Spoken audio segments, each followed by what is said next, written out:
Jerry Kelly came to the council meeting last night. Let's talk about it. My name is Lindsay Brown. Welcome back to my YouTube channel. Okay, guys, so if you watch my YouTube, if you don't, I've been going to the local council meeting here in the Newtownabbey and Antrim Borough Council for the last 5 months, right? I think about 5 months. Just because we want to see what they're talking about. We want to see what they're spending the money on. You know, we've let this away for so many years. I know me personally has not been interested in this, thinking it had nothing to do with me, all that kind of stuff. But now that we've realised that the country's in such a mess, we're thinking, right, we need to know what's going on, right? We need to see what they're talking about, what they're prioritising, what they think's important. So I didn't personally see Jerry Kelly last night, but I did hear that he was there. He didn't come into the council chambers, right? So I don't know what use he was last night, right? I don't think he was useful in any way, shape or form. I don't know if he came to be the big man and then he hid away watching it on Zoom in another room or something. I don't know, right? I can only surmise I've got good sources that he was definitely there. I also had thought that he was going to come out and maybe speak to the citizens that they claim to serve in our communities, but from what I've seen, he sneaked away in a car, right? So he didn't come into the actual meeting, and he sneaked away in the car at the end. So I don't think he achieved anything last night. I don't know, was he trying to act a big boy or something? Look, I don't know. But to me, you know, if he was coming down there, should he not have been coming down there to try and achieve something? Maybe he did achieve something, and we don't all know, but it looked a bit silly to me anyway, right? Let's put it that way. So anyway, guys, we'll get into what happened at the council meeting. Again, I just go in as a member of the public. Anybody can do this in any of their local council meetings. So in any area you're at, if you want to see what your local councils are talking about and what they're prioritising and spending money on and all that good stuff, then you can just look up council meetings in Northern Ireland and you can go and attend your local one. So they started off in a prayer, as they always do. Sinn Féin never come in for that. So they don't, which is a little bit funny considering they're talking so much about Christianity and schools and stuff at the minute. And Sinn Féin don't come in for the prayer. Listen, I haven't delved into the Christianity and the schools too much, so I can't really say much about it, but just a little bit funny, that, isn't it? But anyway, the Department of Roads was there last night.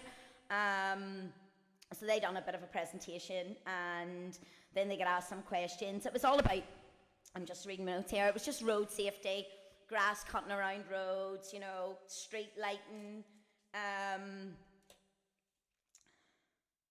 winter gridding, you know, new roads that they want on the winter gridding service. So apparently the people that put the signs up, the road signs up, they don't have, the department doesn't have a contract with them anymore, so they've been looking for a new contract, bits and pieces like that, right, guys? But what I found, and you know, roads, you know, I know there's accidents on the roads, so you know, I get that that's important. I get it. But Lynch from SDLP, you know what her concern was? This is what is so, I find so ridiculous about it all. So seemingly the way it operates is they have a system, and if somebody goes to the councillor and says, look, this road needs gridded or whatever, the councillor can log on the system. I don't know if the public can do this as well, but anyway, the councillor would log on the system and go, this has been reported, can you sort up? So Lynch's big concern last night was that she's not getting an email back, that the system needs updated, because could you just let me know it's all sorted, it's all fixed? And look, I get where she's coming from. That's a lovely idea. It'd be lovely if all this technology put into these systems was all good and it all worked lovely jubbly. But don't you think we've got a lot more important things going on? You know, than worrying about whether or not you get an email back. Whenever I think, from speaking to other people, I think there is a way that she can log into the system and see whether or not it's been dealt with. But, you know, we need to put it on her lap, right? Need to put it on her lap. Again, it's a good to have. You know, it'd be nice to get an email, I get that. But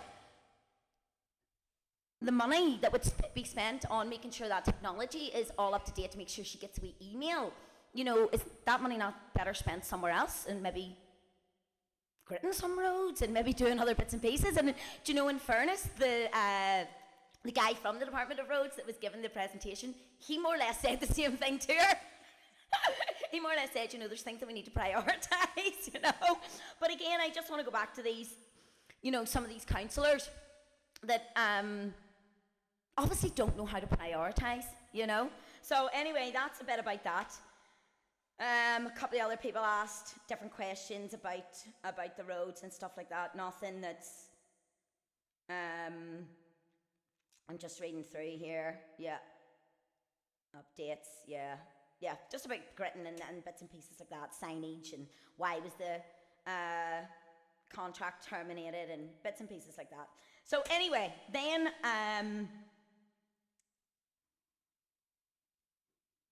one of the councillors, and I didn't get her name, Hagan maybe? Hagan? She brought up about women's safety, okay? Domestic abuse for women, right? So I actually need to say that fair play to them, and your woman Lynch from the SDLP, she said a bit about it as well, and says, it shouldn't be tolerated, which is correct, again, credit where credit's due. So what they want to do, they want to bring in an act where if you are suffering domestic abuse, that you get 10 days paid leave to go and deal with things, whether you have appointments, whether you have a solicitor's appointment, maybe a court date, or, maybe you're going through such a hard time and, you need some time off work, and they don't want that extra strain on these women of having to worry about how they're going to pay their bills or having to worry about taking time off work, so they want to give them 10 days paid leave to deal with things like that. So, look, I think that's great. I think it's absolutely brilliant. As somebody that's been a survivor of domestic abuse, I guess you could say, I totally get that. I totally remember a lot of times getting into work the next day after maybe suffering some domestic abuse, and it's tough going, your head's not in it, and it's tough. But listen, that's a story for another day. So I totally get it, right? And fair play to them. Having said that, I think it's absolutely ridiculous that they try and smokescreen what they're actually doing to the country. So they're sitting in there saying that they want to stick up for women in domestic abuse scenarios, yet they bring in unvetted men to this country that are committing crimes on women and children, right? And we can see this in Northern Ireland, we can see it especially in Southern Ireland as well, and also over in Great Britain, right? We can see all this. So they want to sit there in their council and think, oh, look at us, we've done a wee good deed, right? And it's brilliant, and I'm glad that they've done it. But I don't think that good deed that they've done is going to fix the problem that they're creating, right? So it goes back to this carry on of this reactionary instead of actually fixing the root cause, right? They'll go, oh, well, we'll give these women 10 days paid leave. Well, no, how about you stop spending money on illegal immigration and unvetted men coming into the country that is upping the percentage of women that are going to get hurt? And how about you put that money in to prevention causes, to teach these women that they deserve better, right? To show these women their worth, to try and help these women not get into these situations in the first place, right? If I had some self-worth about me whenever I was in those situations, I wouldn't have tolerated that. I would have been able to know how to read the red flags, and I would have been more self-love for myself and know I didn't deserve all that, and I might have been able to prevent it because I would have been more worthy of myself and I would have been around maybe better people. So there's a lot of prevention that the money should be going into instead of bringing unvetted men. But as usual, in my opinion, these councillors just want to go to be seen. Oh, look, we'll put a wee plaster over that. And then we'll look like the great boys and girls that have got all this sorted. No.